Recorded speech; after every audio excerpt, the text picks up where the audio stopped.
এক হাদিসে রাসূল বলেন, হাসরের মাঠে সমস্ত মানুষ দাঁড়াবার পরে যতক্ষণ পর্যন্ত 5টা প্রশ্ন করা হবে না, ততক্ষণ পর্যন্ত এই যে 2 পায়ের তালুর নিচের পরিমাণ জায়গাতে দাঁড়াবে, নড়াচড়া করতে দেওয়া হবে না। 50,000 বছর ঠাই জায়গায় দাঁড়াইয়া থাকতে হবে। কতটা প্রশ্নের জবাব না দেওয়া পর্যন্ত? 5টা প্রশ্নের জবাব না দেওয়া। 1 নম্বর প্রশ্ন হবে, আন উমারিহি ফিমা আফনা, দুনিয়ার জীবনটা কোন কাজে কাটাইয়া আইছো? 1 নম্বর প্রশ্ন, দুনিয়ার জীবন কোন কাজে বিলীন করে আসছো? 2 নম্বর প্রশ্ন হবে, ওয়া আন শাবাবিহি ফিমা আবলা, যৌবনকালে কি করছো? 3 নম্বর প্রশ্ন হবে, দুনিয়ার জীবনে যত সম্পদ কামাই করছো, হালাল উপায়ে না হারাম উপায়ে? 4 নম্বর প্রশ্ন হবে, দুনিয়ার উপার্জিত সম্পদ যে খরচ করছো, হালাল কাজে না হারাম কাজে? 5 নম্বর প্রশ্ন হবে, আল্লাহর বিধান যে পরিমাণ জানছো, এর মধ্যে কি পরিমাণ আমল করছো? এটা হলো 5 প্রশ্ন। রাসূল বলেন, এই 5 প্রশ্নের জবাব না দেওয়া পর্যন্ত একটা আদম সন্তানকেও নড়াচড়া করতে দেওয়া হবে না, ঠাই জায়গায় দাঁড়াইয়া থাকতে হবে 50,000 বছর। 50,000 বছর পরে একমাত্র মুহাম্মদুর রাসূলুল্লাহ সাল্লাল্লাহু আলাইহি ওয়াসাল্লামের সুপারিশ ক্রমে আল্লাহ হাসরের মাঠে হিসাব নিকাশ শুরু করবেন। বলেন, হাসরের মাঠে মানুষ দাঁড়াবার কতদিন পরে হিসাব নিকাশ শুরু হবে? এমনিই না মুহাম্মদুর রাসূলুল্লাহর সুপারিশে? মুহাম্মদুর রাসূলুল্লাহর সুপারিশে হাসরের মাঠের হিসাব নিকাশ শুরু হবে। এই হাসরের মাঠের হিসাব নিকাশ হবে 2 প্রকার। আল্লাহ রাসূল হাদিস শরীফে বলেন, হাসরের মাঠের হিসাব 2 প্রকার, একটা সহজ হিসাব, একটা কঠিন হিসাব। হাসরের মাঠের হিসাব 2 প্রকার, একটা সহজ হিসাব, একটা কঠিন হিসাব। সাহাবায়ে কেরাম জিজ্ঞেস করেন, ওগো আল্লাহ রাসূল, হাসরের মাঠে যে আপনি বললেন হিসাব 2 প্রকার, একটা সহজ হিসাব, একটা কঠিন হিসাব, আমাদেরকে বুঝাইয়া দিন হাসরের মাঠের সহজ হিসাব কোনটা আর কঠিন হিসাব কোনটা? জবাবে রাসূল করিম সাল্লাল্লাহু আলাইহি ওয়াসাল্লাম বলেন, হাসরের মাঠে আল্লাহ যে সমস্ত বান্দাদেরকে তার সারা জীবনের আমলনামা শুধু দেখাবেন, দেখাইয়া বলবেন, আমি তোমাকে মাফ করে দিলাম। এটার নাম সহজ হিসাব। কি হিসাব? সহজ হিসাব। আর হাসরের মাঠে যে সমস্ত বান্দাদেরকে আল্লাহ আমলনামা দেখাইয়া বলবেন, এতগুলি গুনাহ তুমি দুনিয়ার জীবনে কেন করেছিলে বলো। রাসূল বলেন, হাসরের মাঠে যে গুনাহগারকে আল্লাহ প্রশ্ন করে বসবেন, এতগুলি গুনাহ কেন করেছিলে বলো, তার জাহান্নামে যাওয়া ছাড়া রক্ষা নাই। মুফাসসিরিনে কেরাম তাফসীরের কিতাবে লিখেছেন, যাদের হিসাব কঠিন হবে, কাদের? আল্লাহ যাদেরকে জিজ্ঞেস করবেন গুনাহগুলি কেন করেছিলে বলো, তাদের জাহান্নামে যাওয়া ছাড়া রক্ষা নাই, এদের হিসাব হইল কঠিন। এদেরকে আল্লাহ সর্বমোট 3 বার জিজ্ঞাসা করবেন, গুনাহ কেন করেছিলে বল। প্রথম যখন জিজ্ঞাসা করবেন, এই পাপিষ্টের দল, রঙ্গে রসে গুনাহ করছিলে কেন বল, তখন কইব, আমরা আইতা করছি না। আল্লাহ জিজ্ঞাসা করবেন, গুনাহ কেন করছিলে বল, হে কইব গুনাহ করছি না। আল্লাহ জিজ্ঞাসা করবে, সুদ কেন খাইছিলে, কইব খাইছি না। আল্লাহ যখন কইবেন, ঘুষ কেন খাইছিলে, কইব খাইছি না। আল্লাহ যখন জিজ্ঞাসা করবেন, মদ খাইছিলে কেন বল, কইব আমি মদ খাইছি না। আল্লাহ জিজ্ঞাসা করবেন, গাঞ্জা খাইছিলে কেন, কইব আমি গাঞ্জা খাইছি না। সত্য বলবে না মিথ্যা বলবে? মিথ্যা বলবে। আপনারা একটা কথা মনে রাখেন, আল্লাহর সামনে দাঁড়াইয়া যারা মিথ্যা বলবে, এরা দুনিয়াতে আপনাদের সাথে কি বলবে? হ্যাঁ, এইটা বোঝা দরকার। যে সমস্ত পাপিষ্ঠরা হাসরের মাঠে স্বয়ং আল্লাহ পাক রব্বুল আলামিনের সাথে মিথ্যা কথা বলবে, এরা দুনিয়াতে এর বাপের সাথেও সত্য কথা কইতো না। যখন পাপিষ্ঠরা অস্বীকার করবে যে আমি এই সমস্ত গুনাহ করছি না, তখন আল্লাহ হাসরের মাঠে সমস্ত জগৎবাসীর সামনে 3 ভাবে প্রমাণ করবেন, করছস। হে কইব করছি না। আল্লাহ কতভাবে প্রমাণ করবেন? 3 ভাবে প্রমাণ করবেন। এই 3টা পদ্ধতির বিবরণ দেই, শোনেন। একটা পদ্ধতি হইল, আল্লাহ বলেন, ইয়াউমা ইযিন তুহাদ্দিসু আখবারাহা বিআন্না রাব্বাকা আওহা লাহা। জমিনকে আল্লাহ আদেশ করবেন, এই জমিন, তোর কোন অংশের মধ্যে ফাফিষ্ট, কোন দিন কোন গুনাহ করছে ক, জমিনে কইয়া দিব। একটা পদ্ধতি ফাফিষ্টদের পাপ হাসরের মাঠে প্রমাণ করার একটা পদ্ধতি জমিনের সাক্ষী। একটা পদ্ধতি কি? জমিনের সাক্ষী। 2 নম্বর পদ্ধতি তার শরীরের অঙ্গ প্রত্যঙ্গের সাক্ষী। এই মর্মে আল্লাহ কুরআনে বলেন, আল ইয়াউমা নাখতিমু আলা আফওয়াহিহিম ওয়া তুকাল্লিমুনা আইদিহিম ওয়া তাশহাদু আরজুলুহুম বিমা কানু ইয়াকসিবুন। আল্লাহ বলেন, ফাফিষ্টরা যখন অস্বীকার যাবে, গুনাহ করছে না, তখন তার মুখের মধ্যে আমি মোহর মেরে দেব, বুবা বানাইয়া দিব, আর কথা বলতে পারবে না। তখন হাতরে জিজ্ঞেস করবো, তোর দ্বারা কোন গুনাহ করাইছিলি বল, হাতে হাতের গুনার কথা বলে দিবে। চক্ষুকে জিজ্ঞেস করবো, তোর দ্বারা কোন গুনাহ করাইছিল বল, চোখে চোখের গুনার কথা বলে দিবে। কানকে জিজ্ঞেস করবো, তোর দ্বারা কোন গুনাহ করাইছিল বল, কানে কানের গুনার কথা বলে দিবে। শরীরের অঙ্গ প্রত্যঙ্গের সাক্ষীর দ্বারা আল্লাহ হাসরের মাঠে প্রমাণ করবেন তুই গুনাহ করছিস। কত নম্বর পদ্ধতি গেল? 2 নম্বর। 3 নম্বর পদ্ধতি হলো, আল্লাহ পাক রব্বুল আলামিন প্রত্যেকটা মানুষের 2 কান্দে 2 জন ফিরিস্তা বসায় রাখছেন। ডাইন কান্দের ফিরিস্তা যত নেক আমল করে লিখে রাখে, বাউ কান্দের ফিরিস্তা যত গুনাহ করে লিখে রাখে।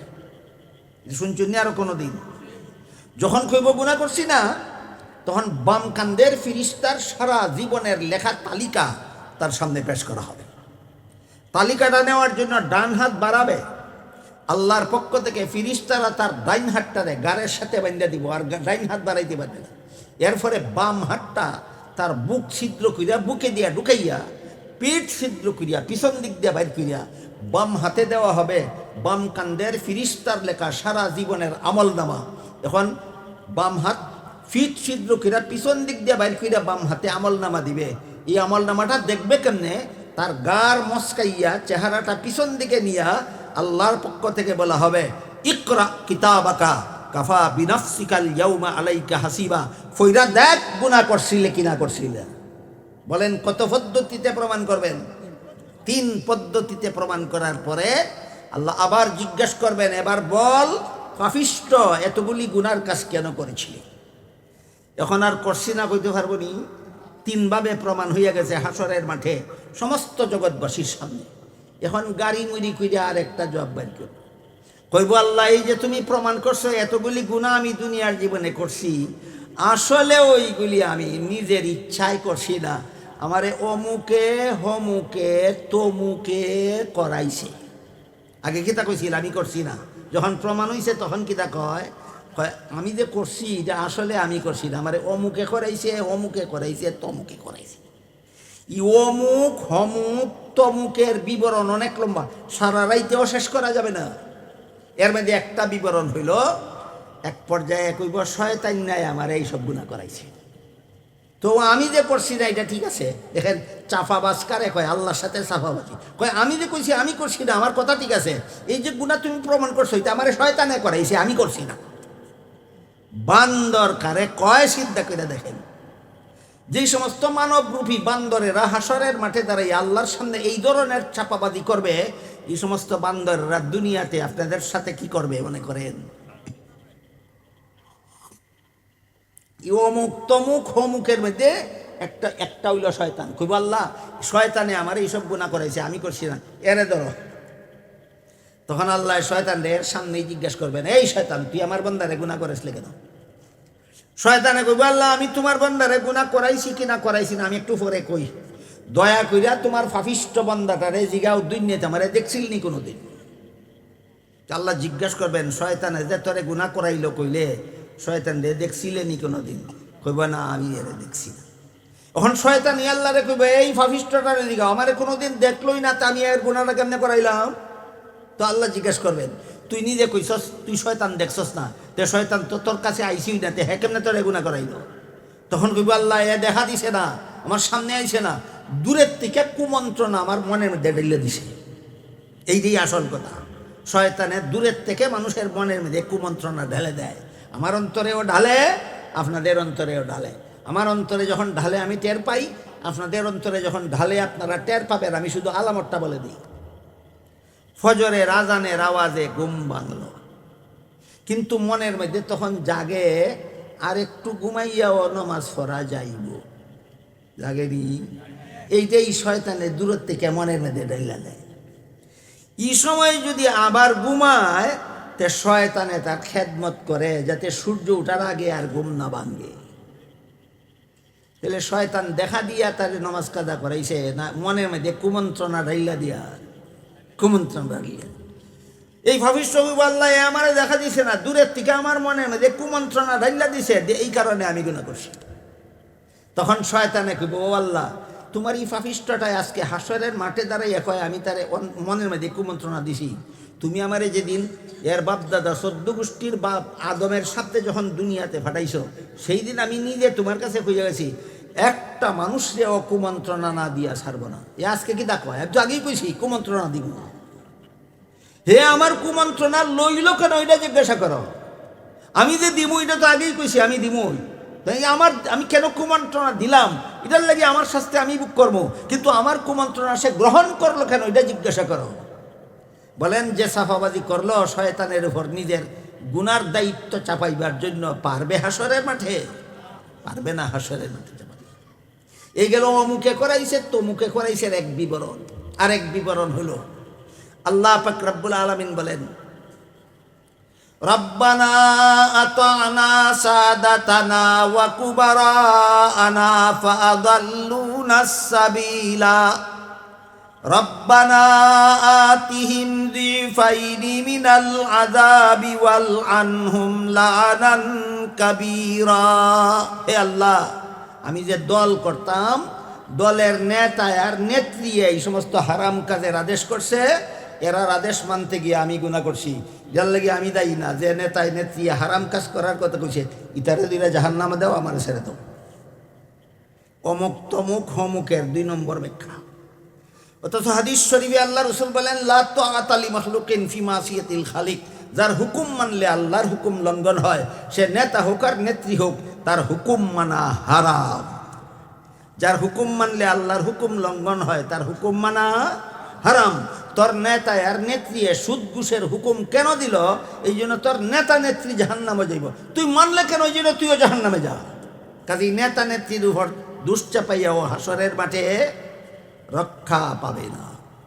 এইভাবে যতজনের উপর নিজের পাপের দায়িত্ব অর্পণ করতে চাইবে, দায়িত্ব যার গারে চাপাইতে যাইবে, শেষ পর্যন্ত জেরা কইরা হাসরের মাঠে পারবে না। তাই আল্লাহ অবশেষে তার সকল প্রকার চাপাবাজি বন্ধ হওয়ার পরে আল্লাহ তৃতীয়বারের মতো জিজ্ঞাসা করবেন, এবার বল গুনাহ কেন করেছিলে? আর কোনো জবাব দিতে পারবে না। ফইলা কইছিল করছি না, আল্লাহ 3 ভাবে প্রমাণ করবেন। তারপরে কইব আমারে অমুকে হমুকে তমুকে করাইছে, আল্লাহ সবগুলি নাকচ করে দিবেন। তারপরে জিজ্ঞাসা করবেন এখন কেন গুনাহ করছিলে? এরপরে আর কোনো জবাব দিতে পারবে না। তখন আল্লাহ ফিরিস্তাদেরকে বলবেন, খুযুহু ফাগুল্লুহু সুম্মাল জাহিমা সাল্লুহু সুম্মা ফি সিলসিলাতিন যারউহা ৭০ যিরাআন ফাসলুকুহু। হে ফিরিস্তার দল, পাপিষ্ঠটারে ধরো, হাতের মধ্যে লোহার বেড়ি লাগাও, গলার মধ্যে লোহার বেড়ি লাগাও, পায়ের মধ্যে লোহার বেড়ি লাগাও, ৭০ হাত লম্বা জিঞ্জির দিয়া শরীরটারে বান্ধা জাহান্নামের আগুনে লটকাইয়া জ্বালাও। এই হইল কঠিন হিসাবের বিবরণ। বলেন আপনারা হাসরের মাঠে আপনাদের হিসাব সহজ হতে চান না কঠিন? সহজ চাইলে রঙ্গে রসে গুনাহ করলে হবে না, ঠেকা বশত গুনাহ করলে আল্লাহ সহজ করবেন। রঙ্গে রসে গুনাহ করলে উপায় নাই। রাসূল বলেন জাহান্নামে যাওয়া ছাড়া রক্ষা নাই। এই কারণে যদি জাহান্নামের শাস্তির থেকে আমাদের হাসরের বিচারে রেহাই পাইতে হয়, তাইলে আমরা রঙ্গে রসে যেন কোনোদিন গুনাহ না করি। অতীত জীবনে যদি এমন কোনো গুনাহ কইরা থাকি যে কোনো ঠেকা ছিল না, মনের স্বাদে আমি গুনাহ করছি, মনের শখে গুনাহ করছি, এমন যদি হইয়া থাকে, একমাত্র ব্যবস্থা হইল মরণের আগে আগে তওবা করো।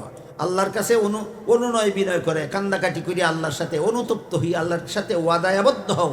আল্লাহ অপরাধ করছি, জীবনে আর এমন অপরাধ করব না। আল্লাহ পাক রব্বুল আলামিন, রাসূল করিম সাল্লাল্লাহু আলাইহি ওয়াসাল্লাম বলেন, আল্লাহ তোমার সারা জীবনের সব গুনাহ মাফ করিয়া আল্লাহ আবার তোমাকে বেগুনা বানাইয়া দেবেন। এবার বোঝা থাকতে বলেন, আমরা যারা কঠিন হিসাব হওয়ার মতো গুনাহ করছি, এই গুনার শাস্তি থেকে রেহাই পাওয়ার একটা পথ আছে। এটি কি তা? তওবা কইরা ছেড়ে দিতে হবে, তওবা কইরা ছেড়ে দিতে হবে, আল্লাহর সাথে ওয়াদা করতে হবে জীবনে এমন গুনাহ আর করতাম না যেই গুনাহ আমি ঠিকঠাক করছি না, যেই গুনাহ আমি মনের শখে করছি, সাধে করছি, এমন গুনাহ আর করব না। আল্লাহর সাথে পাক্কা ওয়াদা করব, আল্লাহ আমার জীবনের গুনাহ মাফ করে দিবেন। আল্লাহ আপনাদের আমাদের সবাইকে হাসরের মাঠের কঠিন হিসাব থেকে বাঁচার জন্য সকল গুনাহ থেকে যথারীতি তওবা করার তৌফিক দান করুন। সবাই বলুন আমিন। সুবহান রাব্বিকা রাব্বিল ইজ্জাতি আম্মা ইয়াসিফুনা ওয়া সালামুন আলাল মুরসালিন ওয়ালহামদুলিল্লাহি রাব্বিল আলামিন।